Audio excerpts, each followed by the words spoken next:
दोस्तों, जिन महिलाओं ने कई राज्यों में भारतीय जनता पार्टी को भर भर कर वोट दिया, अब उन्हीं महिलाओं को भारतीय जनता पार्टी बड़ा झटका देने जा रही है। उनके साथ एक बड़ा धोखा होने वाला है। जी हां दोस्तों, जिन बहनों ने भारतीय जनता पार्टी की झोली में वोट तो भर कर दिया, लेकिन अब चुनाव के नतीजों के बाद सरकार बन जाने के बाद उनको बड़ा धोखा देने की तैयारी में भारतीय जनता पार्टी जुट चुकी है। लाडली बहन योजना के आवेदनों की जांच होने लगी है। लाडली बहन योजना के 90,000 आवेदनों को खारिज कर दिया गया है। जिस तरीके से कई राज्यों में चुनाव जीतने के लिए भारतीय जनता पार्टी ने इस योजना का सहारा लिया और उसके बाद जब सरकार बन गई तो अब कई महिलाओं के नाम कट कर दिए गए। साफ तौर पर अब उसके रूल बनाए जा रहे हैं कि जो भी इस रूल का पालन नहीं करेगा उसको पैसे नहीं मिलेंगे। यानी कि जब चुनाव था तो बहनों को लुभाने के लिए योजना दी गई और जब वोट मिल गया तो पूरी तरीके से अब उनको नकारा जा रहा है। एक एक खबर पर विस्तार से चर्चा करेंगे कि आखिर लाडली बहन योजना में क्या कुछ चल रहा है और कितने महिलाओं के नाम अभी तक कट चुके हैं और सरकार पर इस योजना के जरिए से कितना बोझ होता चला जा रहा है। जिस तरीके से मध्य प्रदेश में रिपोर्ट सामने आई थी कि हर महीने सरकार को कर्ज लेना पड़ रहा है इस योजना के जरिए से। देखिए, हेडलाइन है लाडली बहन योजना पर खतरा, महाराष्ट्र सरकार पर बढ़ा 2 लाख करोड़ रुपए का बोझ। कैग की रिपोर्ट सामने आई। लाडली बहन योजना के आवेदनों की होने लगी जांच, जाने महाराष्ट्र की स्कीम के लिए कौन पात्र और कौन नहीं। देखिए, एक और हेडलाइन है लाडली बहना योजना में 90,000 महिलाओं के आवेदन खारिज। तो दोस्तों, जिस तरीके से चुनाव के समय इन्हीं महिलाओं के वोट हासिल करने के लिए भारतीय जनता पार्टी ने इस योजना की शुरुआत की और जब सत्ता में दोबारा वापसी कर ली तो अब इसी योजना को बंद करने का प्लान किया जा रहा है और उसका दायरा सीमित किया जा रहा है कि जब कम महिलाएं होंगी तो कम पैसे खर्च किए जाएंगे और सरकार पर कम बोझ भी पड़ेगा। 90,000 महिलाओं के आवेदन खारिज कर दिए गए हैं। यानी उस वक्त रूल तो बना था लेकिन रूल का पालन नहीं हुआ।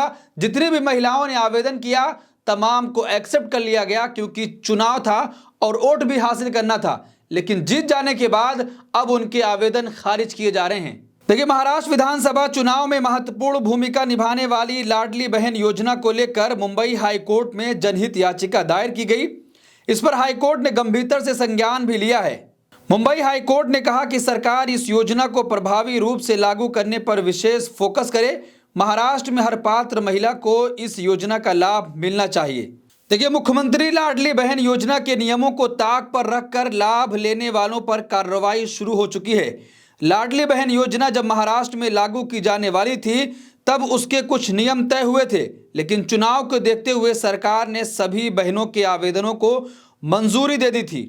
जब वोट लेना था तो तमाम जो भी रूल बने थे उसको दरकिनार करते हुए सबके आवेदन स्वीकार किए गए, लेकिन जब जीत हासिल हो गई है अब उनके वोट की जरूरत नहीं है, इसीलिए अब उनके आवेदन को खारिज किया जा रहा है। तो आप खेल समझिए कि पहले वोट हासिल किया जाएगा और उसके बाद जब मतलब निकल जाएगा तो आपको पूरी तरीके से दरकिनार कर दिया जाएगा, आपको साइड कर दिया जाएगा। उसका सीधा एग्जाम्पल महाराष्ट्र में आपको देखने को मिल रहा है कि जिस तरीके से लाडली बहना योजना के जरिए से महिलाओं का वोट तो भारतीय जनता पार्टी ने पूरी तरीके से हासिल कर लिया, लेकिन अब सरकार बन जाने के बाद उनके आवेदन धड़ाधड़ खारिज हो रहे हैं और पूरी तरीके से अब जांच बैठ गई है, जिसके ऊपर भी कोई भी कुछ भी आरोप लगा रहा है कि ये इनका जो भी फॉर्म फिल किया गया है वो गलत है, जो भी जानकारी दी गई है वो झूठ है, उस पर तुरंत कार्रवाई हो रही है। अब देखिए कि एक और बड़ी वजह सामने आई है कि जिस तरीके से आवेदन खारिज किए जा रहे हैं, कैग की रिपोर्ट सामने आई है कि सरकार पर वित्तीय बोझ बढ़ता चला जा रहा है इस योजना के जरिए से। देखिए, महाराष्ट्र सरकार की मुख्यमंत्री लाडली बहन योजना को लेकर सरकार पर वित्तीय बोझ बढ़ गया है। मिली खबर के मुताबिक सीएजी की एक रिपोर्ट में बताया गया है कि लाडली बहन योजना के कारण महाराष्ट्र सरकार पर 2 लाख करोड़ का बोझ बढ़ गया है। इस बीच कई महिलाओं के नाम सूची से हटाए जाने की संभावना भी जताई गई है। महिला और बाल विकास मंत्री आदिति तटकरे ने साफ किया कि यदि किसी लाभार्थी महिला के खिलाफ शिकायत दर्ज होती है तो उसके आवेदन की जांच की जाएगी।